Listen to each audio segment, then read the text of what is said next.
늙는다는 건 사랑도 잊는다는 걸까? 그날 계절은 아직 초여름이었지만 서울 외곽의 한 구청 앞 도로는 땡볕 아래 타들어가는 아스팔트처럼 숨이 막힐 듯 더웠다. 먼지 낀 자동차 창문을 통해 세상의 소음이 밀려들었다. 버스 정류장 그늘에 웅크린 노점상 아줌마들, 가로수 아래 졸고 있는 택배기사, 그리고 그 모든 혼돈을 가르는 듯 울려 퍼지는 자동차 경적 소리와 매미 울음소리가 한데 뒤섞여 있었다. 그 혼잡한 거리 한켠 차남길이라는 이름이 적힌 명판이 달린 오래된 그랜저 승용차가 천천히 구청 앞에 멈춰 섰다.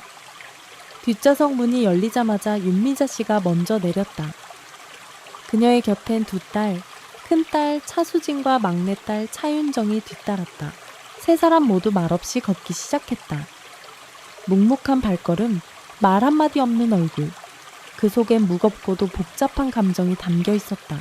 미자 씨는 구청 앞의 큰 유리문을 바라보며 잠시 멈칫했다. 손에 들린 낡은 가방이 조용히 떨리고 있었다.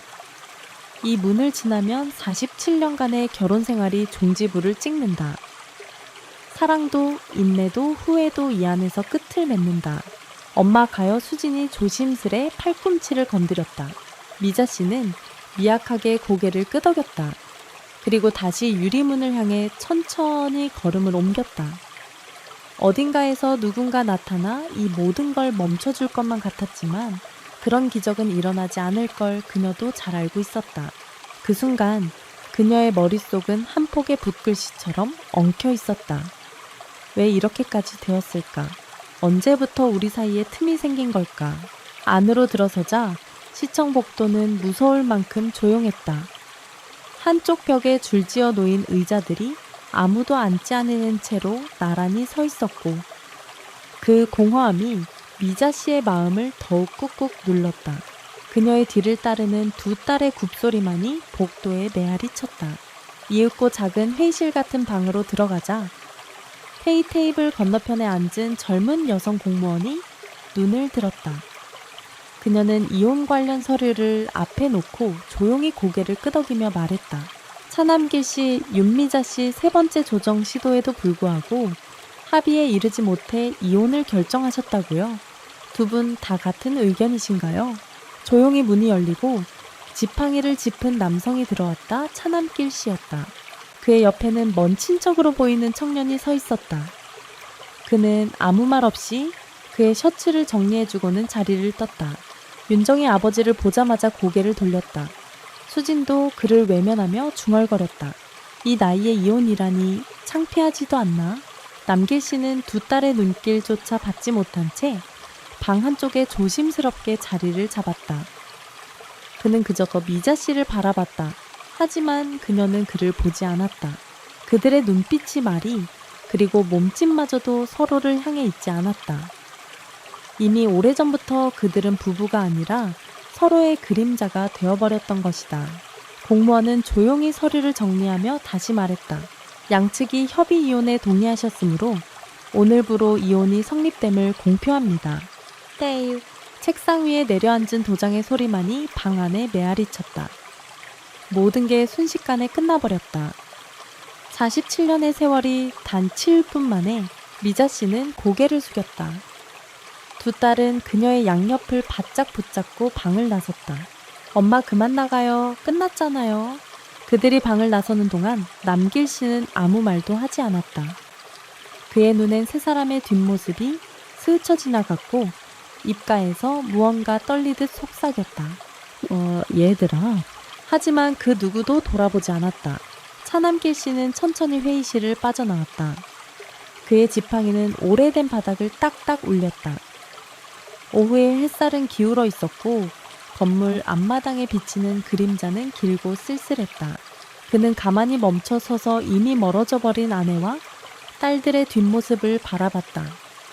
그들이 타고 간 은색 SUV는 먼지 자욱한 골목 끝으로 사라졌고 남은 건 정적뿐이었다. 가슴이 먹먹해졌다. 이제 정말 끝난 건가? 그는 깊은 숨을 들이쉬고는 천천히 걸음을 옮겼다. 발걸음 하나하나가 마치 47년의 기억을 끌어안은 듯 무거웠다. 서울 근교의 작은 마을 광정리 그가 살고 있는 집은 오래된 한옥이었다. 기와 지붕은 세월의 흔적을 안고 있었고 대문 앞 화단엔 무성하게 자란 잡초가 여름 볕달에 무심히 흔들렸다. 남길 씨는 대문을 밀고 안으로 들어섰다 다녀왔습니다. 그 말은 허공에 흩어졌다. 이제 이 집엔 그 외엔 아무도 없었다. 현관을 지나 거실로 들어서자 벽에 걸린 가족 사진이 눈에 들어왔다. 젊은 시절의 자신과 미자 씨, 그리고 아직 초등학생이던 두 딸의 모습. 사진 속 그들은 웃고 있었다 하지만 지금 그 미소는 먼 기억일 뿐. 그는 조용히 그 앞에 서서 중얼거렸다. 어디서부터 어긋났을까? 우리가. 부엌으로 향한 그는 전기 주전자를 켜고 가스레인지 위에 찌개 냄비를 올렸다. 싱크대 옆 선반에는 미자 씨가 마지막으로 담궈놓고 간 장아찌병이 하나 놓여 있었다. 그는 그 병을 들고 잠시 바라보다 조심스레 다시 내려놓았다. 며칠 전만 해도 그는 늘 상상했다. 미자 씨가 다시 돌아올지도 몰라. 아마 다음 달쯤이면. 어메리야. 하지만 오늘 그는 알았다. 그녀는 돌아오지 않을 것이다. 그리고 이제 그는 혼자였다. 그날 저녁 남길 씨는 거실 한켠의 작은 탁자에 홀로 앉아 늦은 저녁을 먹었다. 단출한 밥상 된장찌개 멸치볶음 그리고 김치. 밥을 몇 숟가락 뜨다가 그는 문득 손을 멈췄다. 어디선가 낯익은 소리가 들려왔다. 그것은 오래전 미자 씨가 웃을 때 내던 숨소리와 비슷했다. 하지만 이내 그는 고개를 절레절레 저었다. 그런 착각은 이제 그만두어야 했다. 그는 천천히 일어나 대청마루에 앉았다. 달빛이 조용히 마당을 감싸고 있었고 멀리서 들려오는 개 짖는 소리만이 정막을 깼다. 한참을 그렇게 앉아있던 그는 말없이 중얼거렸다. 미자야, 나도 네가 그립다. 몇 주가 흘렀다 하지만 윤미자 씨는 돌아오지 않았다. 집은 변함없이 고요했다. 달라진 건 단 하나 차남길 씨가 더는 누군가를 기다리지 않는다는 것뿐이었다. 미자 씨는 여전히 서울 서초동에 있는 큰딸 집에서 손주를 돌보고 있었다. 이제는 둘째 딸 윤정의 아이까지 그녀 손에 맡겨졌다. 어느 순간부터 그녀는 아내가 아닌 할머니로만 존재하고 있었다. 남길 씨는 종종 생각했다. 우린 언제부터 이렇게 멀어졌을까? 결혼 초에는 늘 함께였다. 아이를 키울 때도, 집을 장만할 때도, 작은 포장마차를 운영하던 시절에도 서로 등을 기대고 살아왔던 시간들. 그 긴 시간 속에서 언제부턴가 서로의 눈을 마주치지 않게 되었고 서로의 말에 귀 기울이지 않게 되었다. 15년 전 큰딸 수진이 첫 아이를 낳았을 때 그 모든 변화가 시작됐다. 남길씨, 나 수진이네. 집 좀 가야겠어요. 첫 아이니까 얼마나 힘들겠어요. 며칠만 있다 올게요. 그때 그는 아무렇지 않게 고개를 끄덕였다 그래요. 다녀오세요. 여긴 내가 잘 챙길게. 하지만 며칠은 몇 주가 되었고 몇 주는 몇 달로 그리고 몇 년이 되었다. 그 사이에 딸 둘 다 결혼하고 아이를 낳았고 미자 씨는 순서대로 두 집을 오가며 아이를 돌봤다. 남길 씨는 혼자였다. 처음에는 도시락도 싸서 보내고 직접 채소며 달걀도 들고 올라갔다. 당신 좋아하던 깨집 장아찌 담가놨어. 저녁에 좀 먹어요. 그녀는 항상 웃으며 받아주었지만 이내 대화는 짧아졌고 전화를 걸면 애가 울어서 끊을게요 하는 말만 들려왔다. 그는 점점 전화를 걸지 않게 되었고 그 대신 채소 상자만 보내게 되었다.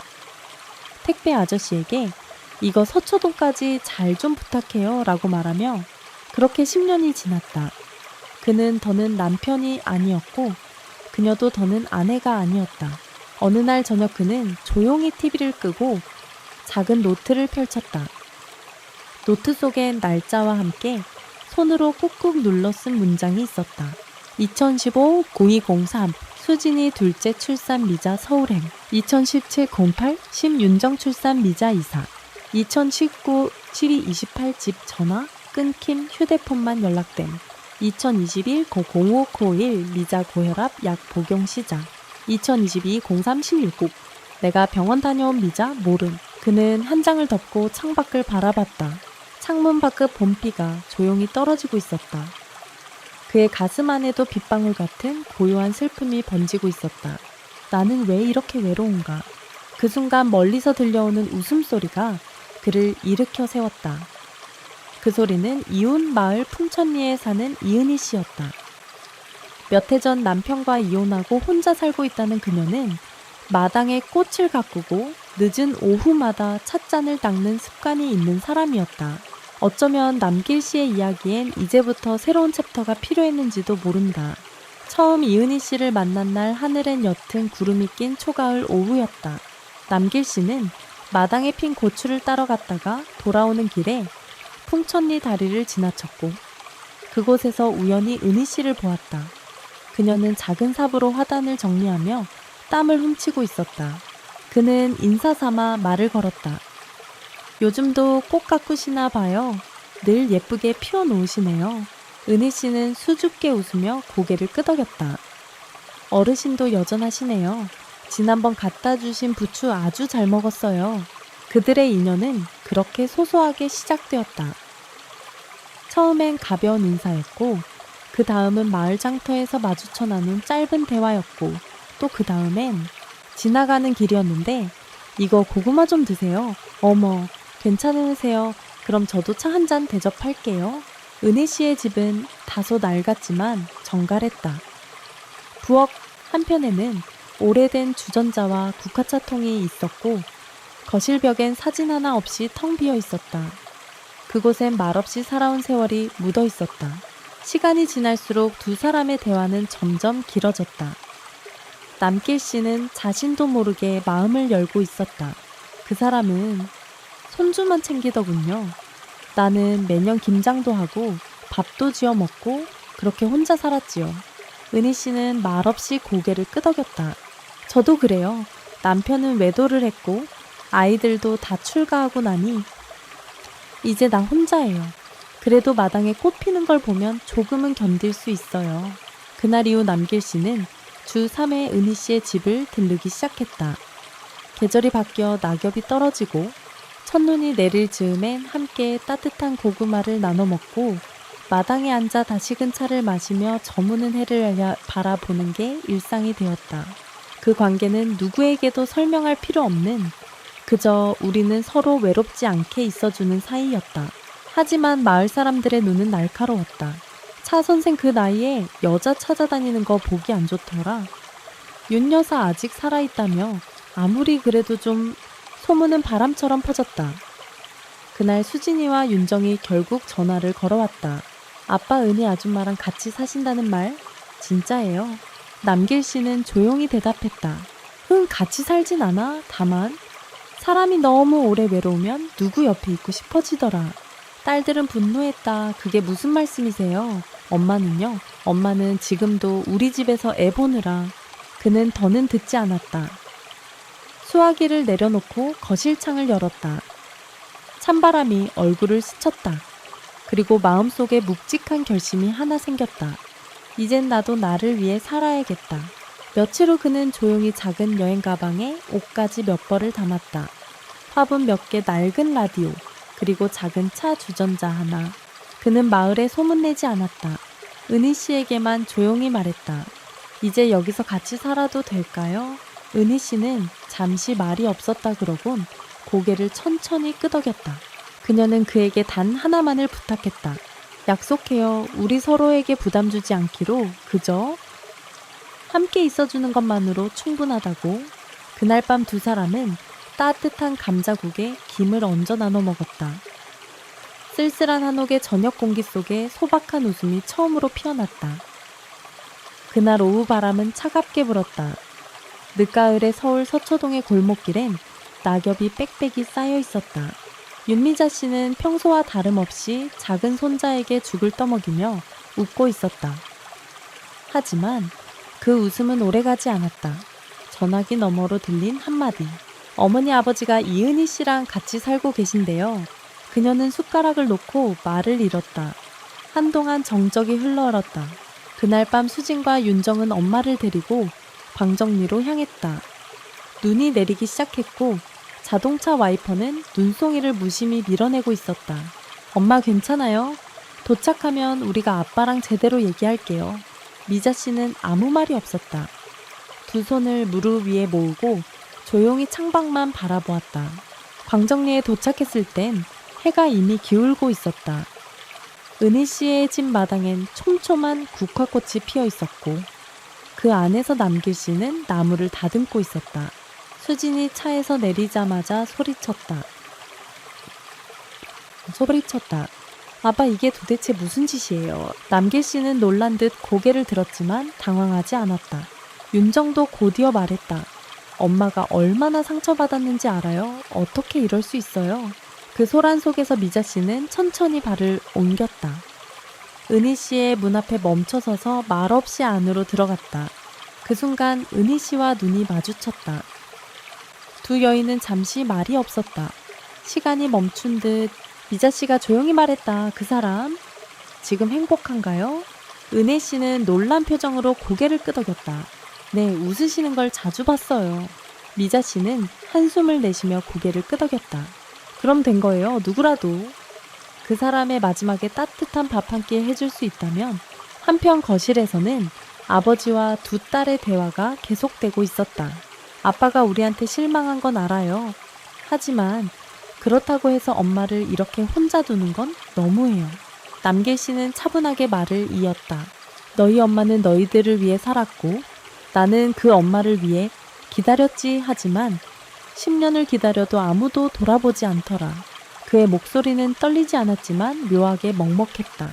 너희들은 나를 질책할 자격 없어. 10년 동안 누구 하나 아빠 잘 지내세요? 물어본 적 있니? 그 말에 수진과 윤정은 할 말을 잃었다. 미자 씨가 방에서 나와 조용히 말했다. 이제 됐어 나는. 이미 오래전에 그 사람 곁을 떠났던 것 같아. 남길 씨가 천천히 그녀를 바라보았다. 고마워요. 당신이 아니었다면 내 삶은 이만큼도 못 왔을 거예요. 그들의 눈빛은 조용히 교차했다. 분노도 미움도 사라진 자리엔 오래된 정과 이해만이 남아있었다. 몇 주 뒤 광정리 마을회관에선 어르신들이 모여 김장을 했다. 은희 씨와 남길 씨는 함께 대추를 절이고 있었다. 마을 사람들 사이에선 여전히 수군거림이 있었지만 이젠 두 사람은 그 말들에 일희일비하지 않았다. 남길 씨는 고요히 말했다. 세상 모두가 나를 욕해도 단 한 사람이 날 위해 이해해준다면 그걸로 충분해요. 구청 민원실의 문이 열렸다. 햇빛이 무심히 바닥을 스쳤고 차남길 씨는 조용히 안으로 들어섰다. 그의 옆엔 윤미자 씨가 그 뒤엔 두 딸이 있었다. 서로의 눈빛은 교차하지 않았다. 마치 이미 서로를 오래전부터 이별한 사람들처럼. 법원에서는 단 15분 만에 모든 것이 끝났다. 담담한 공무원은 서류를 읽고 도장을 찍고 고개를 숙이며 말했다. 협의 이혼이 성립되었으며 추가 이견 없음으로 절차를 마칩니다. 그 순간 아무도 말하지 않았다. 남길 씨는 그저 고개를 떨군 채 입술을 깨물었고 미자 씨는 눈을 감았다. 그녀의 속눈썹 끝에 맺힌 눈물 한 방울이 떨려 떨어졌다. 두 딸은 어머니를 부축하며 재촉했다. 엄마 이제 가요. 여기 더 이상 있을 이유 없어요. 남길 씨는 자리에서 천천히 일어났다. 두 손을 맞잡고 조용히 말했다. 수고했어요 그동안. 고마웠어요. 그 말을 들은 미자 씨는 잠시 멈칫했지만 끝내 아무 말도 하지 않았다. 그녀는 조용히 뒤돌아섰고 그들의 그림자가 긴 복도를 따라 사라졌다. 남길 씨는 천천히 그 뒷모습을 바라봤다. 그리고 마음속으로 말했다. 미자야, 우리 참 오래 살았구나. 이제는 서로 놓아주자. 집으로 돌아가는 길, 그는 들판 옆 오솔길을 천천히 걸었다. 붉게 물든 가을 단풍이 낙엽되어 바람에 흩날렸다. 가방엔 별다른 것도 없었다. 그저 노트 한 권, 펜 하나, 그리고 작은 찻잔 2개. 그는 이제 다시는 미자 씨를 아내라 부르지 않을 것이다. 하지만 그녀는 그의 인생에서 가장 오랜 시간 함께한 사람이었다. 그 사실은 어떤 서류나 도장으로도 지워지지 않았다. 그날 저녁 광정리의 은희 씨 집, 작은 온돌방에 둘이 앉아 조용히 찻잔을 들었다. 은희 씨가 조심스레 물었다. 많이 힘드셨죠? 남길 씨는 고개를 끄덕였다 그러곤 잔을 내려놓고 말했다. 이젠 다시 시작하려고 해요. 지금부터라도 남은 날들을 아끼며 살고 싶어요. 은희 씨는 조용히 손을 내밀었다. 남길 씨는 그 손을 꼭 잡았다. 마당 바깥엔 첫눈이 살짝 흩날리기 시작했다. 작은 창문 너머로 보이는 하얀 세상은 마치 새로운 인생을 위한 무대 같았다. 그들은 말없이 창밖을 바라보며 함께 따뜻한 숨을 내쉬었다. 광정리의 겨울은 조용했다. 눈은 이틀 전부터 내리기 시작해 마을 전체를 흰 이불로 덮었다. 차남길 씨는 아침 일찍 일어나 마당의 눈을 조심스레 쓸었다. 손에 쥔 삽은 오래되어 나무 손잡이가 거칠었지만 그가 밀어낸 자리는 또렷하고 반듯했다. 눈은 참 잘도 쌓이네. 그는 혼잣말을 하며 작은 웃음을 흘렸다. 안에서는 이은희 씨가 따뜻한 차를 준비하고 있었다. 찻주전자에서 피어오르는 김 찻잔을 들고 방 안으로 들어오는 그녀의 걸음은 고요하지만 익숙했다. 그들은 이제 말하지 않아도 통하는 사이였다. 혼자였던 시간들이 길었기에 함께 있다는 것만으로도 충분했다. 설날이 다가왔다. 마을 곳곳에 형형색색의 연등이 걸리고 장터에는 제사 음식을 사려는 사람들로 북적였다. 하지만 두 사람은 북적임보다는 고요를 택했다. 남길 씨는 조용히 제사상을 준비했다. 사진 없는 작은 상 위엔 유자밤, 약과 고사리 무침, 그리고 소박한 된장국이 놓였다. 그는 묵묵히 절을 올렸다. 아버지, 어머니, 이제 저도 제 삶을 살려고 합니다.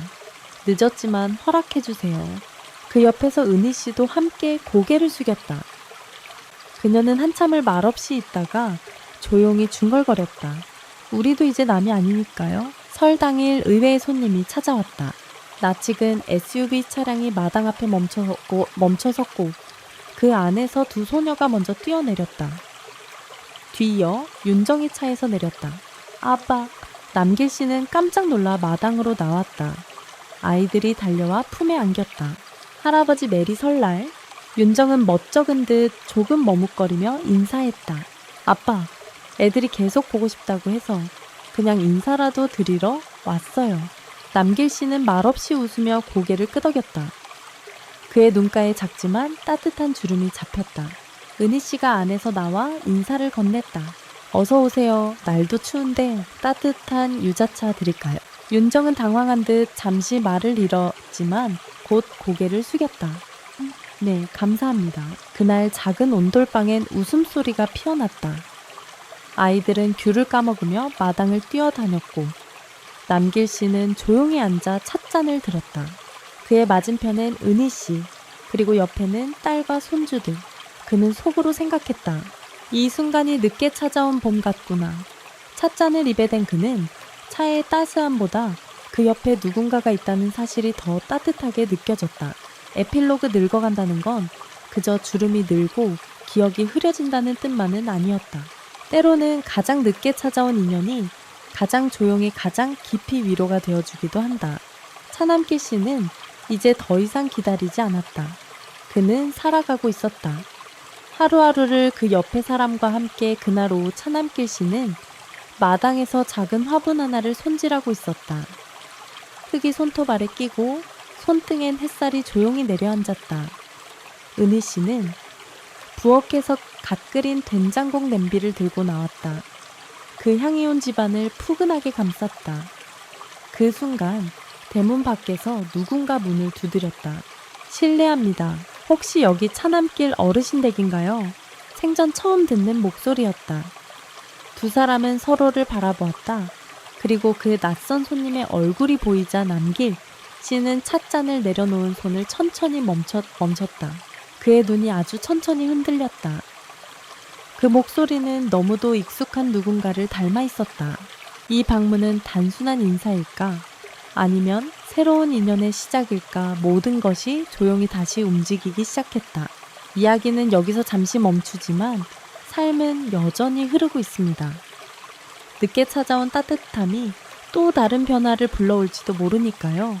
여러분, 이 이야기가 마음에 드셨다면 좋아요와 구독 댓글로 여러분의 생각을 나눠주세요.